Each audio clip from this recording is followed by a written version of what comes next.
In a lengthy Christmas Day Truth Social post, President-elect Donald Trump continued to needle some allies and pitch U.S. expansion. He started with the Panama Canal, saying Merry Christmas to all, including the wonderful soldiers of China who are lovingly but illegally operating the Panama Canal.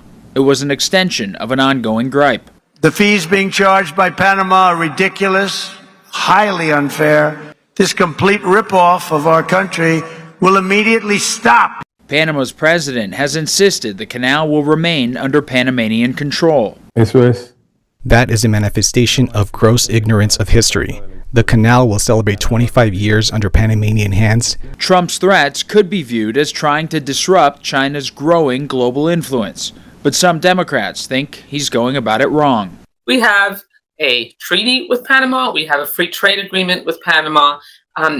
We are no more going to take back the Panama Canal than Panama is going to come in and try to take the Mississippi River from us. The president-elect also suggested the U.S. acquire Greenland for national security reasons. His allies say he's onto something. When you talk about securing our nation, that is where Greenland comes into the conversation, and being strategic and how we're going to keep this nation safe. Trump also zeroed in again on Canadian Prime Minister Justin Trudeau, calling him governor and saying taxes would be cut by more than 60% for Canadians if they were America's 51st state. There's 41 million Canadians, basically the population of California, sitting on the world's largest amounts of all resources, including the most important, energy and water.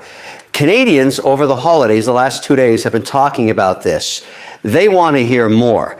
And so, there's obviously a lot of issues, more details, but what this could be is the beginning of an economic union. Think about the power of combining the two economies, erasing the border between Canada and the United States, and putting all that resource up to the northern borders where China and Russia are knocking on the door. So secure that, give a common currency, figure out taxes across the board, get everything trading both ways, create a new, almost EU-like passport.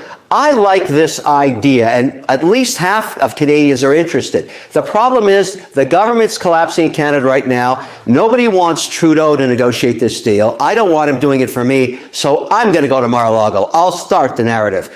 The 41 million Canadians, I think most of them would trust me on this deal. So start with Trump talking about potentially gaining control of Greenland, the Panama Canal, and Canada. I mean, is he serious about this, and how would this actually happen?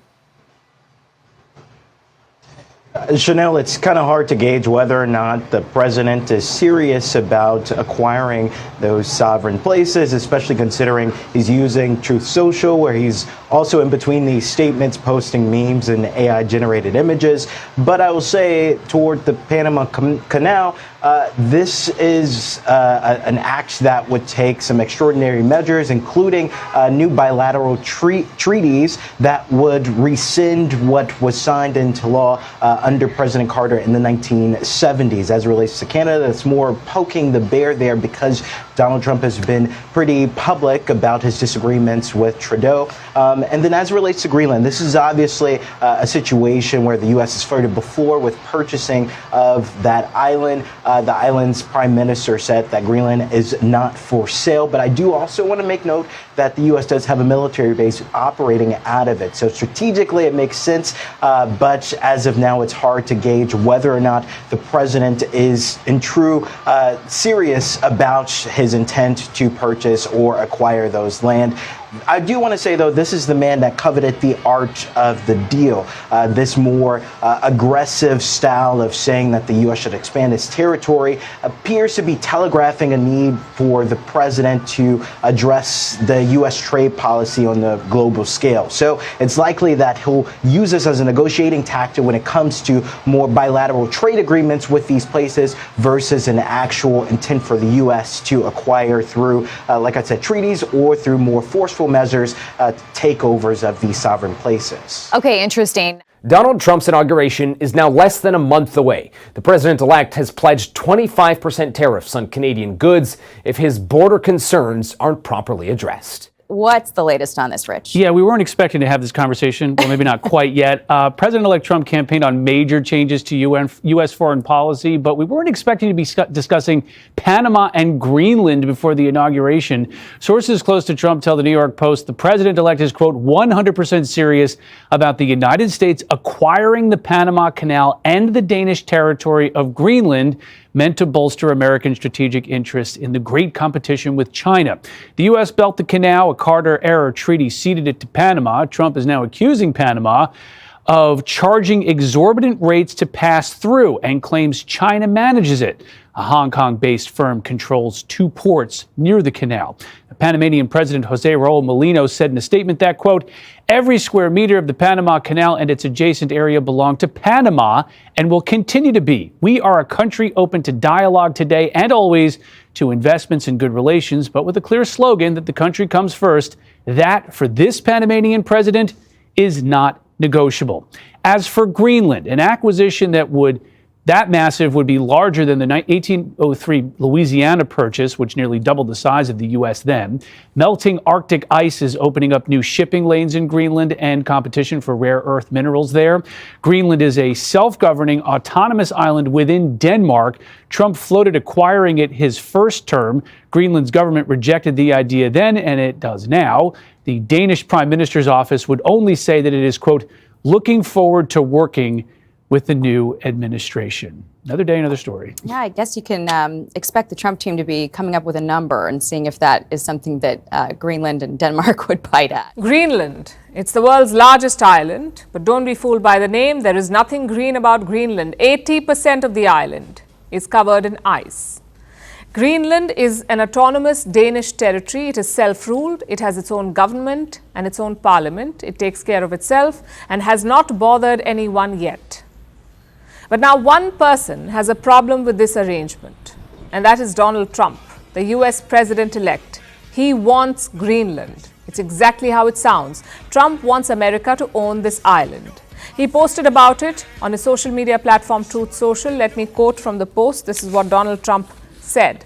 The purpose of national security and freedom throughout the world, for purposes of national security and freedom throughout the world, the United States of America feels that the ownership and control of Greenland is an absolute necessity. So Trump wants to occupy Greenland, and this is not a new whim. He first spoke about it in 2019. He said the US should acquire Greenland, and that led to a very sharp rebuke. Denmark called the idea absurd. So Trump, being Trump, cancelled his state visit to Denmark. And while he has a lot of firsts to his name, he's not the first American president to suggest this. In 1946, when the Second World War had ended, Harry S. Truman was the US president. He made an offer to Denmark, an offer of $100 million to buy Greenland. He also proposed a barter, a few parts of Alaska in exchange for some of Greenland. Truman found no takers. Then in 1987, the idea was floated again, this time by the US State Department. They said that Greenland was ideal for acquisition, but they made no formal effort to actually do it. And now in 2024, we are back to it, which also begs the question, why does the US want Greenland? What's so special about it? The most obvious plus is the location. Greenland is located in the North Atlantic Ocean between Europe and North America. At the start of the Cold War, the US established a base there. It was called the Thule Air Base.